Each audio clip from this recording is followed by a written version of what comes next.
सम्पूर्णलाई नमस्कार। म लाक्पा तामाङ। 10 वर्षसम्म मैले पनि राप्रपा भन्दै हिँड्ने, राजा भन्दै हिँड्ने, तर त्यो नै मेरो जिन्दगीको सबैभन्दा ठुलो राजनीतिक भुल थियो, गल्ती थियो।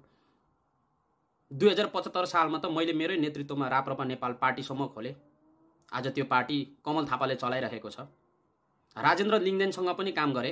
उहाँको एउटा डाइलेक्ट छ, भ्रष्टाचार गरी खानु भनेको आमाको खुन पिउनु छ र हो। तर यो उहाँको एउटा डाइलेक्ट मात्र हो। जब म भ्रष्टाचारको विरुद्धमा सडकमा आन्दोलन गरिरहेको हुन्थे, त्यतिखेर ऊ महामन्त्री थियो राजेन्द्र लिङ्गदेन, म धनकुटा जिल्ला उपाध्यक्ष थिएँ। उहाँले फोन गर्नुहुन्थ्यो, अनि भाइ तिम्रो त्यो आन्दोलन तुरुन्त बन्द गरिहाल, नत्र तिमीलाई कारबाही हुनसक्छ। हामीले बोल्ने मात्र हो, अन्तिममा उनीहरूसँग मिलेर काम नगरेसम्म हाम्रो पार्टी चल्दैन। यसरी फोन गर्नुहुन्थ्यो। 2 वर्ष अगाडि ज्ञानेन्द्र साईसँग सिंहदरबार अगाडि मेरो लफडा परेको, झगडा परेको, विवाद भएको त तपाईँहरूले देखिसक्नु भएको छ मिडिया मार्फत। किन झगडा परे? त्यो फाइल कसको थियो? सबै राप्रपाको नेताहरूको थियो। अरूको पार्टीको नेतालाई विरोध गर्ने, भ्रष्टाचारको कडा आलोचना गर्ने, अनि आफ्नै पार्टीको नेताको भ्रष्टाचारको फाइल लिएर जाँदा ज्ञानेन्द्र साईले मसँग भेट्दै नभेट्ने, उनीहरूको बारेमा चुई नबोल्ने, सबै देखावटी ढोङ्गी हो। अनि 2075 सालमा जुन राप्रपा नेपाल मैले खोलेँ नि, त्यो कुन शक्ति प्रयोग गरेर, कुन डकुमेन्टहरूले खोले त्यो मलाई थाहा छ कि एक प्रमाण मसँग छ।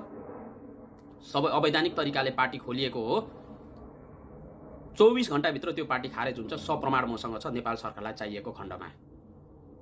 राप्रपाले गाई चिन्ह चलाउन पाउँदैन भनेर त 2075 सालमा निर्वाचन आयोगले निर्णय गरिदिइसकेको छ। तर पनि आजसम्म प्रत्येक कार्यक्रममा गाई चिन्ह सहितको झण्डा प्रयोग गरिरहेको छ। यो पनि तुरुन्त बन्द गरिनुपर्छ।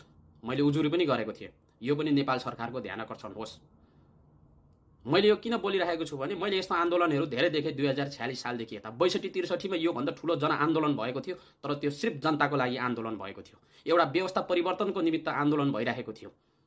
तर जुन आजको मैले आन्दोलन देखेँ नि, मेरो पुरानो साथीहरूको अराजक गतिविधि देखेँ नि, मलाई त्यो सह्य भएन के। कोटेश्वरको घर दिन दहाडै लुटपाट गरिरहेको छ, तोडफोड गरिरहेको छ, आगजानी गरिरहेको छ, सिसाहरूमा ढुङ्गा हानिरहेको छ। व्यक्तिगत ऋषि सर जनताको घर यसरी तोडफोड गर्न मिल्छ? भाटभाटेनीमा दिन दहाडै लुटपाट गरिरहेको छ, रक्सी लुटिरहेको छ, फलफुल लुटिरहेको छ, बियर लुटिरहेको छ, सटर फोरी फोरी चाहिँ लुटपाट गरिरहेको हुन्छ। यस्तोलाई भन्छ आन्दोलन?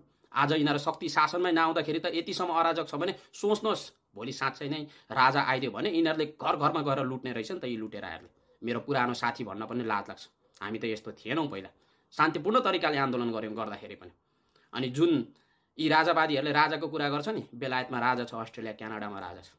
आकाश जमिनको भिन्नता छ। बेलायत देखेको छु, बेलायत भोगेको छु, बेलायत घुमेको छु। बेलायतको राजा र नेपालको राजामा आकाश जमिनको भिन्नता छ। बेलायतमा निशुल्क शिक्षा छ, निशुल्क स्वास्थ्य छ, प्रत्येक जनताले रोजगार पाएको छ। रोजगार नपाएको खण्डमा पनि बेरोजगार भत्ता पाएको छ। देश समृद्धिको कुरा त कुरै छोड्दिउँ। कतिसम्म समृद्धि छ बेलायत? नेपालको राजासँग त्यो तुलना गर्न मिल्दैन। व्यक्तित्वमा पनि असर पर्छ क्या। व्यवस्था आफैमा खराब हुँदैन। वीरेन्द्रसम्म ल ठिकै थियो भन्छु म पनि, तर ज्ञानेन्द्र पारसलाई राजा बनाएर हुन्छ र भनेको। अनि बेलायतको राजासँग तुलना गरेर हुन्छ?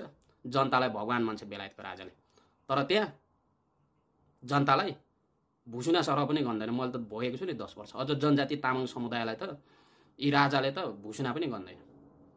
10 वर्ष राजा भन्दै हिँडेको छु क्या म पनि। 101 प्रमाणहरू छ।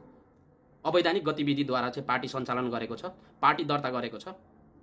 आज देश बचाउनको निमित्त, ती अराजकहरूबाट यो देश बचाउनको निमित्त चाहिँ, गणतन्त्र संस्थागत गर्नको निमित्त चाहिँ नेपाल सरकारलाई म जस्तो सुकै किसिमको सहयोग गर्न तयार छु।